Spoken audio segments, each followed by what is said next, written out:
శ్రీ మహాగణాధిపతయే నమః. అపార కరుణాసింధుం జ్ఞానదం శాంతరూపిణం శ్రీ చంద్రశేఖర గురుం ప్రణమామి ముదాన్వహం. దేవుని స్వరము ప్రథమ భాగము ప్రవచించిన వారు శ్రీ కాంచి కామకోటి పరమాచార్య శ్రీ శ్రీ శ్రీ చంద్రశేఖరేంద్ర సరస్వతి మహాస్వాముల వారు. విషయము చిత్తశుద్ధికి ఉపాయాలు. హృదయాన్ని శుద్ధి చేసుకోవటానికి పనికి వచ్చే ఉపాయాలు కొన్ని ఉన్నాయి. ఇవన్నీ మన పూర్వజులు తరతరాలుగా పాటిస్తూ వస్తున్న సరళమైన ధర్మాలు. వారి జీవితాలు తృప్తితో ఆనందంతో నిండి ఉండేవి. వారు ఏ విధంగా నడుచుకుంటూ వాటిని పాటించారో చూస్తే చాలు, కొత్త క్రమశిక్షణల అవసరం లేదు. మనం కూడా సంతోషంగా సంతృప్తిగా ఉండగలము. గొప్ప ఆధ్యాత్మిక విషయాలలోనే కాదు, మన పూర్వీకులు కుటుంబం, సమాజం వంటి విషయాలలో నిర్వహించుకోవడం కూడా మనకు చూపించారు. ఉదాహరణకు ఆ రోజుల్లో స్నేహ బాంధవ్యాలను అద్భుతంగా కాపాడుకున్నారు. పెళ్ళైనా అంత్యక్రియలైనా నలుగురు ఒక చోట చేరి వాటిని నిర్వహించేవాళ్ళు. అది ఎంత గొప్ప గుణం! ఇదివరకటి రోజుల్లో ఇప్పటిలాగా బహిరంగ ప్రదర్శనలు ఉండేవి కాదు. పేదవారిని ఆదుకోవటం ఒక స్వతసిద్ధమైన వైఖరిగా, కార్యరూపంగా ఆ రోజుల్లోనే కనపడేది. పెళ్లిళ్లకు వెళ్ళిన వారు 5, 10 ఇచ్చి ఆ పెళ్లి చేస్తున్న వారి బంధువు తగ్గించేవారు. ఎక్కువ మంది ఉన్న ఒక పెద్ద కూటమిలో నుండి ప్రతి వ్యక్తి ఎంతో కొంత ఇస్తే అది చాలు. ఇచ్చేవాడికి అది పెద్ద బరువు కాదు, పుచ్చుకునేవాడికి మాత్రం గణనీయమైన పెద్ద మొత్తమే లభిస్తుంది. ఆ రోజుల్లో పేదవాడింటి పెళ్లి అయినా పెద్ద కర్మ అయినా ఇతరులు తలా కొంచెం ఇచ్చి ఆ కార్యాన్ని జరిపించేవారు. అప్పట్లో బంధువుల మధ్య పేద గొప్ప అని తేడా ఎక్కువగా ఉండేది కాదు. ధనికుడైన వాడు పేద బంధువులకు చాలా సహాయం చేసేవాడు. ఇవన్నీ ధర్మంలో భాగాలే. కష్టాల్లో ఉన్న వారిని ఆదుకుంటే హృదయం శుద్ధమై తీసుకునేవాడి కన్నా ఇచ్చేవాడికి ఎక్కువ మంచిని చేస్తూ ఉండేది.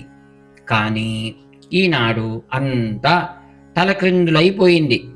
ధనికులకు ఇదివరకు రోజుల్లో లాగా బంధువులంటే లెక్క ఉండటం లేదు. పేద బంధువులకు సహాయం చేసే పద్ధతి బాగా తగ్గిపోయింది. ఇదివరకు రోజుల్లో చేసేది నిజమైన అన్నదానం. ఈ కాలంలో జనాలు తమ వంటి ధనికుల కోసమే విందులు, ప్రీతి భోజనాలను ఏర్పాటు చేసుకుంటున్నారు. దేశంలో చాలా ద్రవ్యం, ధనం ఇట్లా ఖర్చయిపోతున్నాయి. దీనిలో ధర్మం కోసం కానీ, హృదయం శుద్ధమయ్యేందుకు కానీ ఏమీ ఉండటం లేదు. ఒక వ్యక్తి మరొకరిని ఏదో ఒక వ్యక్తిగత ఉద్దేశ్యమై విందుకో, ప్రీతి భోజనానికో పిలుస్తాడు. ఆ విందు ఎవరిని ఉద్దేశించేశాడో వారిని తాను మోసం చేస్తున్నాను అని అనుకుంటాడు. వీడు నన్ను విందుకు పిలిచింది ఏదో ప్రేమతో కాదు, వాడికి ఏదో ఉద్దేశం ఉన్నది అని విందుకు రావటానికి అంగీకరించిన వాడికి కూడా తెలుసు. కానీ ఈ భావాలను కనపరచకుండా అతడు హాయిగా తిని వెళ్ళిపోతాడు.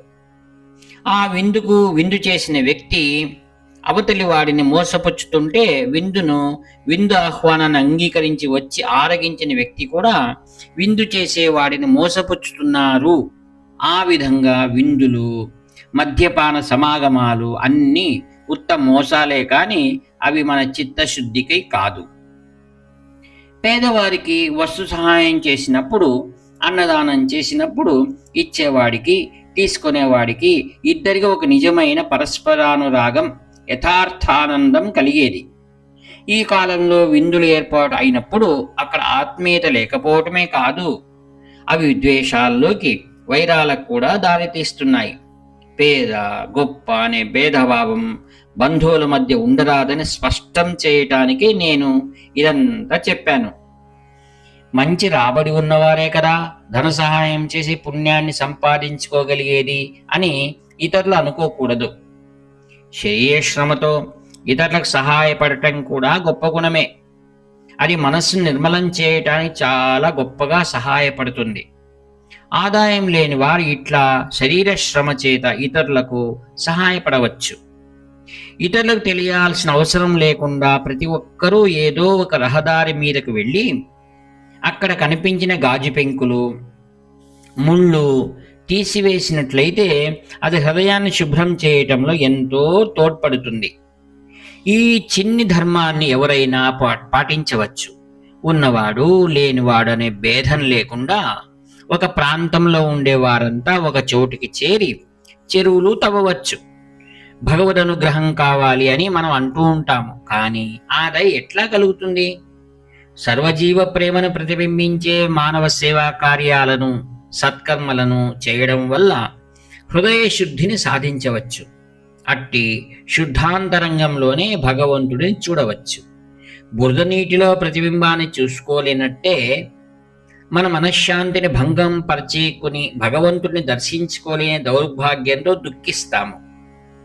భగవంతునిపై భక్తిని ఉంచి మానవ సేవా కార్యాలతో అంతరంగం తేటపడినాక భగవంతుని రూపాన్ని గాంచి ఆయన అనుగ్రహాన్ని పొందగలుగుతారు. హరి ఓం తత్సత్. ఇట్లు మీ ప్రియతమ నేస్తము నివర్తి నాగభూషణ శర్మ. హర హర శంకర.